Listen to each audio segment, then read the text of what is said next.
Olá para você que nos acompanha no programa Esporte Executivo aqui na Exame.com. Seguimos as nossas conversas com os principais protagonistas do esporte nacional.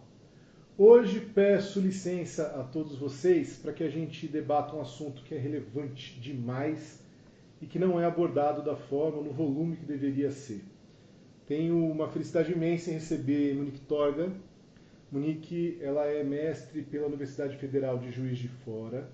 Ela trabalha com gestão esportiva e ela foi investigar a fundo, e é por isso que eu lhe pedi licença, o cenário das mulheres inseridas ou não inseridas na gestão esportiva nacional. Monique, seja muito bem-vinda ao Esporte Executivo. Obrigada, Lordelo. Estou muito feliz de estar aqui, onde já passaram tantas pessoas que eu acompanho o trabalho, que eu admiro, né? Então, é um prazer estar aqui falando um pouquinho sobre algo que é tão importante para mim também, né? Não só no cenário aí, esportivo nacional, mas pessoalmente é importante para mim.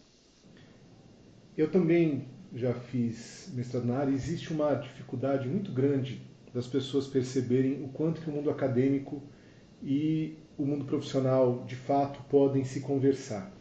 Quando eu tive acesso ao artigo publicado por ela, eu não conhecia a Monique, deixo isso claro, peço até desculpas porque eu deveria conhecer antes. Fui ler e fui entender que nós temos aqui um apontamento acadêmico que reflete de forma absoluta a realidade da história toda. Monique, eu falo menos, você fala mais. Por quê? Primeiro lá, o que foi que você identificou no seu estudo sobre a inserção das mulheres dentro da gestão esportiva nacional? Então, esse estudo ele partiu de uma motivação pessoal minha, quando eu me vi uma mulher querendo ser gestora dentro do futebol, dentro do esporte. Eu comecei a reparar que eu via semelhantes ali. E a gente sempre busca por semelhantes, né? Então eu comecei a procurar pelos clubes que tinham mulheres na gestão para que eu pudesse fazer um estágio ou uma experiência ou alguma coisa do tipo. E quando eu vi que não tinha ou eram pouquíssimos, eu falei assim, como assim? E isso me veio porque aqui em Juiz de Fora, até pouco tempo atrás, a gente tinha uma mulher presidente de um clube, né? Então, que foi a segunda mulher presidente de um clube, assim, na atualidade, né, dos anos 2000. Então, isso me motivou aí, e quando eu vi que era um cenário de escassez, eu falei, nossa, eu preciso trazer um olhar, entender o porquê, para eu poder entender quem sou eu nesse meio, né?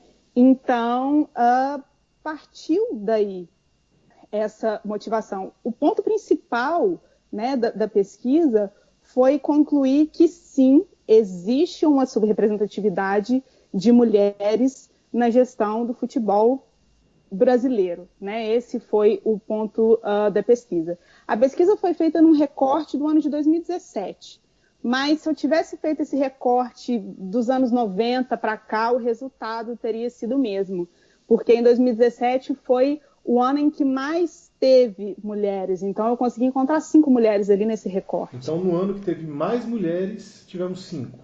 E qual era o recorte do seu estudo? Então, você pegou primeira divisão nacional? Qual foi o recorte desse estudo? Eu fiz... Quer dizer, foi só futebol?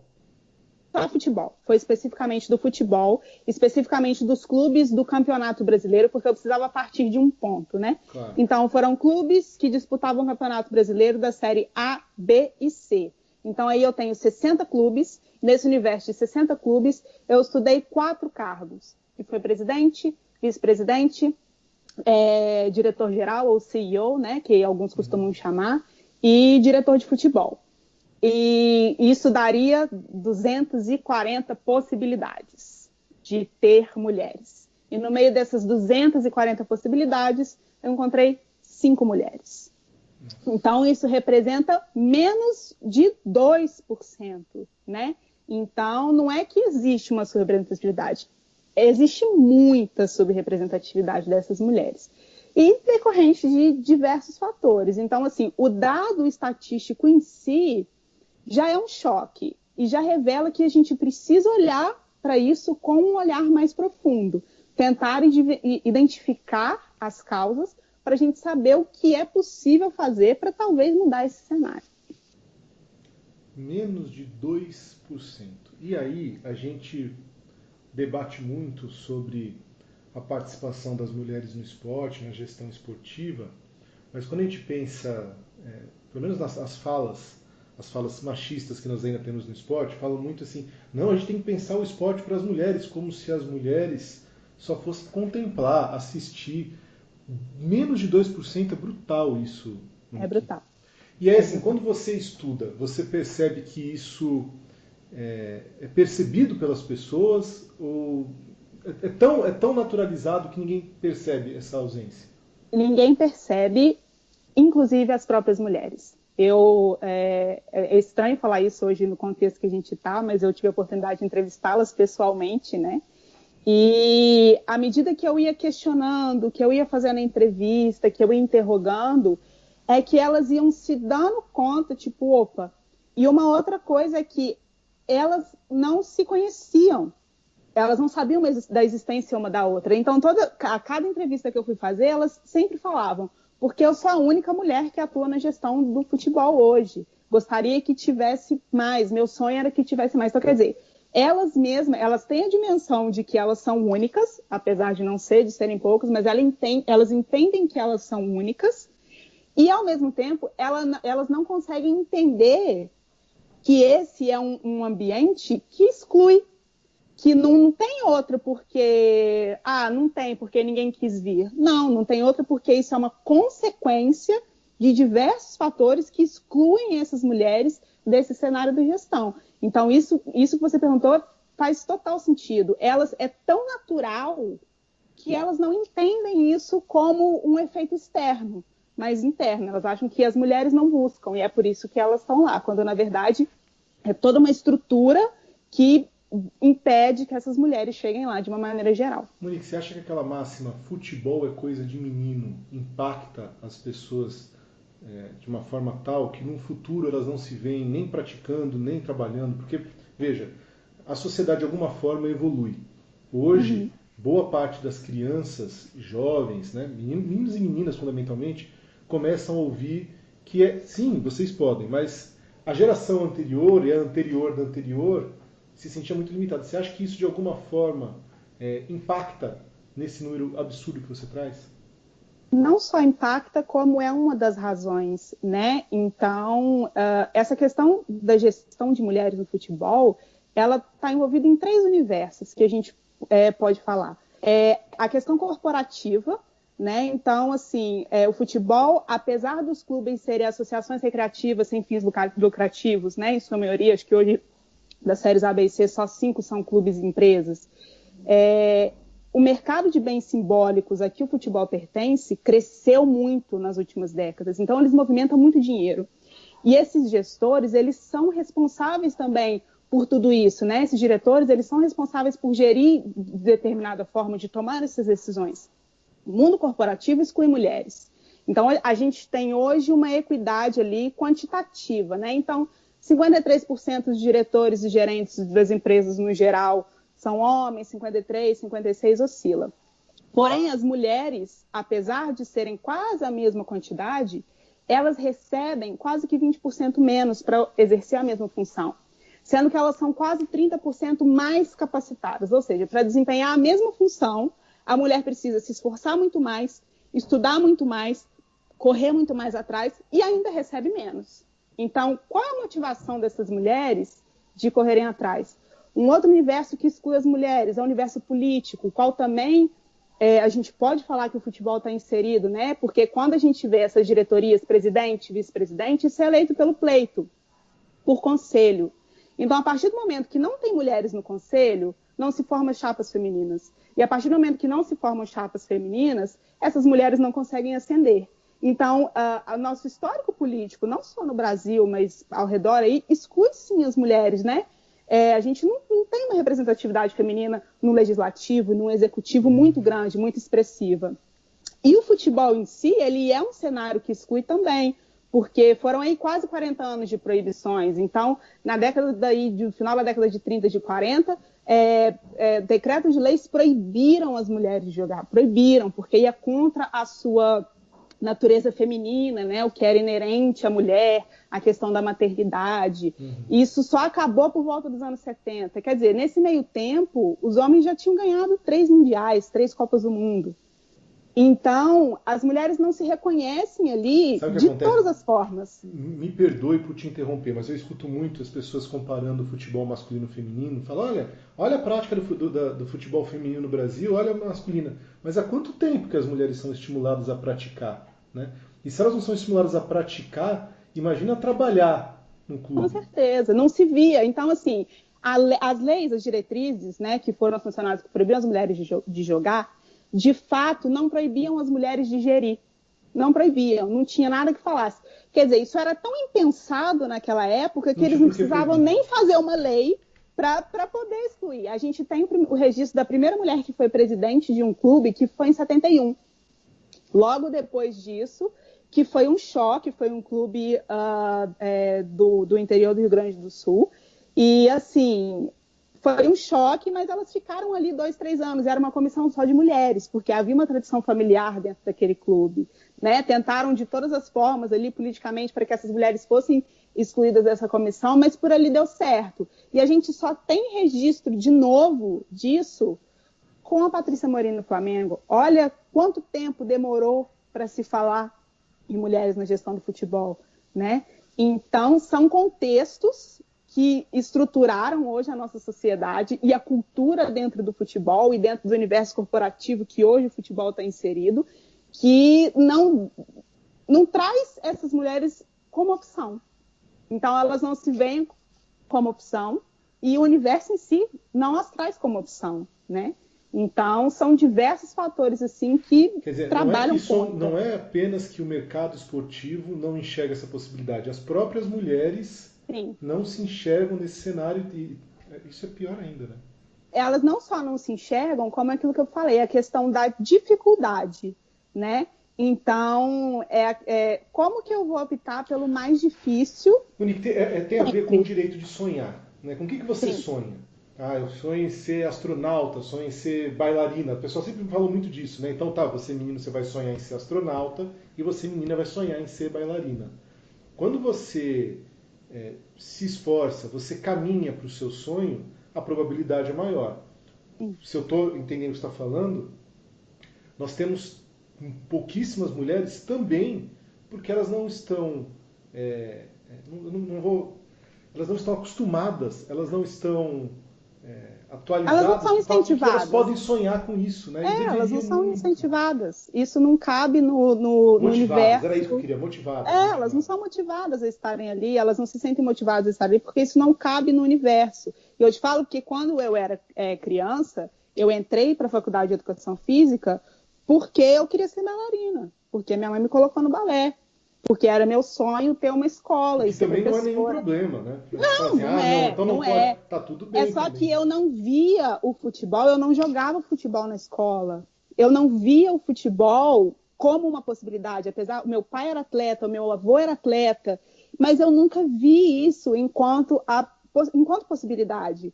Nem na questão de gerir, nem na questão de jogar, nem nada. Eu pensava dessa forma, que futebol era coisa de menino, que eu não queria me machucar jogando bola. Eu pensava dessa forma.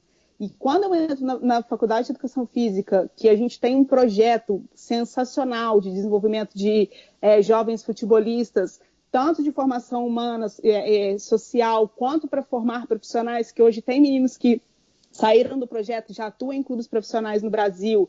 Então, quando eu vou nesse projeto e vejo ali que não tem nenhuma mulher, mas de que, de alguma forma, as portas me foram abertas, não, vem trabalhar. Não, eu quero você aqui, né? Que foi quando o diretor me convidou, falou, nossa, você fez um bom trabalho nesse evento aqui, vem cá trabalhar com a gente. Aí eu falei assim, olha, é uma possibilidade. Então, eu comecei a me cercar de pessoas que entendiam o futebol como uma possibilidade. Tinha uma colega de turma minha na faculdade que ela era a melhor jogadora, assim, em relação a meninos e meninas, ela era a melhor de todas. E eu comecei a entender, eu falei, olha, não tem nada a ver. foi quando eu me vi ali que não tem nada a ver. Então, hoje, eu não tenho filhos, mas falo com meus sobrinhos que sim, vamos jogar bola, meninas, vamos jogar bola. Olha, vamos ver futebol. Eu brigo na internet com pessoas que falam o contrário, que xingam jornalistas, porque esse tabu não é só na gestão, é com as jogadoras, são as jornalistas que podem ser super capacitadas, mas que no final das contas vai ter sempre o comentário de que elas não sabem nada, de que elas são péssimas. Então, quer dizer, a gente precisa começar a mudar isso. Não, qual é a classificação de jornalistas homens bonitos, né? Assim, olha, esse jornalista é bonito. Ou a jornalista fala, essa é bonita, como se isso fosse um atributo fundamental. É uma objetificação dessa mulher, né? Que está ali juntando a mulher bonita, o futebol e a cerveja. Então, é isso que eles veem. Ela só está ali para completar o quadro machista que foi pintado nesse cenário do futebol. Então, eles não conseguem ver além da capacidade do profissionalismo dessa mulher, né? Deixa eu tirar uma dúvida. Você falou que o seu estudo é referente a 2017. Você tem alguma atualização, mesmo que não seja de todos os clubes? Tenho. 2017, como a gestão, essa questão política é uma gestão ali de 3, né, 4 anos, então se manteve por algum tempo esse estatuto, as eleições. Foi até o final de 2019, então de 2019 para 2020, esses clubes mudaram suas gestões, né? Então, hoje que a gente tem atuando, ainda não tinha trocado a gestão de 2 clubes, e uma dessas mulheres, ela é contratada, ela era diretora-geral, CEO, ela não está mais no cargo de CEO, que tem um fator inerente excludente. Repete que travou a ligação. Ela não está mais contratada como CEO. E porque ela acumulava 2 cargos, né? Diretora jurídica e CEO do clube. E aí, quando ela engravida e tem o filho, existe um consenso de que ela não pode mais se dedicar plenamente àquele cargo. E ela concorda com esse consenso, porque agora ela é mãe, ela precisa ter mais tempo para o filho dela. Então, ela abre mão desse cargo de diretora-geral do clube, um cargo máximo, ela chegou no topo da carreira dela. Mas ela abre mão porque ela entende que ela precisa se dedicar mais ao filho dela. E ela é substituída por um homem, que também tem filho, mas que ele não precisa se dedicar tanto para esse filho. Ele pode desempenhar aquela função plenamente. Então, até quando ela chega lá... Você pode falar o clube? Qual é agora? Sim, está no texto, né? Os clubes que eu encontrei foi o Fluminense, que é esse clube, que a Roberto Fernandes era CEO do clube, o Vasco da Gama, o Corinthians, Vila Nova de Goiás e o Tupi daqui de Juiz de Fora. Foram 5 clubes que eu encontrei que tinham mulheres. Então, eram 3 vice-presidentes de clubes, uma presidente e uma diretora-geral, que é a CEO.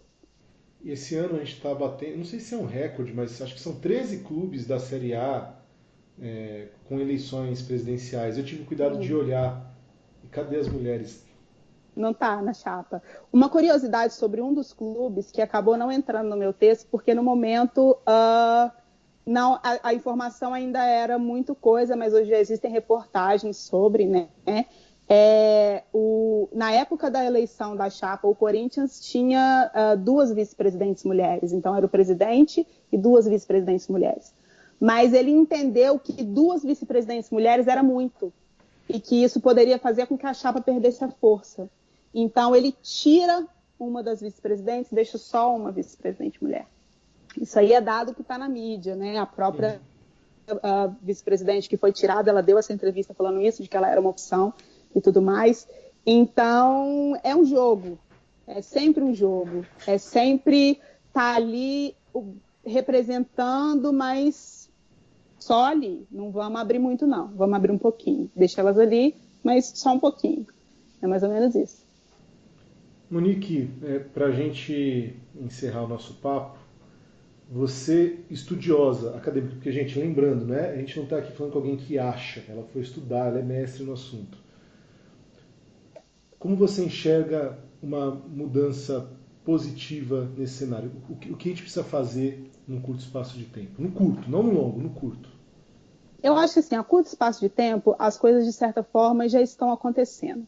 quando as entidades esportivas, de alguma forma, não adianta a gente querer mudar de baixo para cima, porque num sistema onde a gente está falando de poder, porque é uma estrutura em que a gente coloca o poder.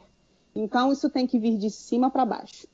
Recentemente, a FIFA já reconheceu os direitos das mulheres jogadoras, né? Então, a questão da maternidade para as atletas, a licença maternidade, elas não perderem emprego, elas não serem dispensadas e tudo mais.